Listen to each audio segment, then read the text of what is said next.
Would you enter a hair salon with no mirror? In one busy Nigerian town, there was a strange salon where women walked in every day, yet not a single mirror was on the walls. And when you hear the shocking reason why this hairdresser banned mirrors forever, you may never look at beauty the same way again. Before I continue, please subscribe to this channel for more mysterious and powerful African stories. In the heart of a noisy Nigerian market, where traders shouted prices of tomatoes and children ran between stalls, stood a small hair salon. Its paint was fading, its signboard almost broken, yet it was always filled with women waiting for their turn. But there was one strange thing about the place.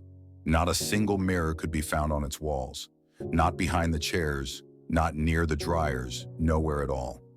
People whispered at the market, "How can a hairdresser work without a mirror?" Yet somehow women always walked out looking flawless. Their braids neat, their weaves smooth, their confidence higher than before. Aisha was a 22-year-old student who had just moved into town. She had heard countless rumors about this strange salon, and her curiosity grew. Her friends laughed at the idea. "Don't go there, oh," they warned her. "That woman is strange. Who makes hair without a mirror?" But Aisha was adventurous. She loved to experience things others feared. One hot afternoon, clutching her small handbag, she decided to see for herself. She walked into the mysterious salon. Inside, the salon smelled of coconut oil and hair cream. Women sat chatting, children played at the corner, and dryers hummed. The only thing missing, mirrors. The hairdresser herself, Madam Sade, emerged from the back.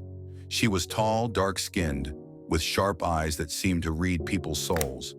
But she also carried a strange calmness, the kind that made you feel safe. She smiled warmly at Aisha. "Sit down, my daughter. I will make you beautiful." Aisha sat nervously. As Madam Sade's fingers worked skillfully, she told her stories about life. How to be careful with fake friends, how to focus on her studies, how to never let envy destroy her peace. The way she spoke was almost hypnotic, as though her words were weaving into Aisha's heart at the same time her braids were being woven into her hair. Other women listened too, nodding at her advice. When Madam Sade finally finished, the customers clapped in admiration. Aisha touched her hair. It was perfect, neat, and stylish. But she hadn't seen it with her own eyes. There was still no mirror. Unable to hold her curiosity, Aisha asked, "Madam, why don't you have mirrors here?" Suddenly, Madam Sade's warm face hardened. The room went silent. "Because beauty is not what you see in the mirror," she said firmly. "It is what people see in you. Mirrors deceive. I don't want my customers to doubt themselves." Her words hung heavy in the air. Nobody dared to speak. Later that week, Aisha's friends pulled her aside with wide eyes. "Don't you know the story?" they whispered.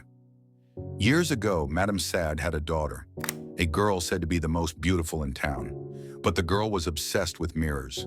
She compared herself to others constantly, and when she didn't feel beautiful enough, she sank into deep sadness. One night, tragedy struck. Some say she took her own life. Others say she lost herself to depression. From that day, Madam Sade smashed every mirror in her house and in her salon.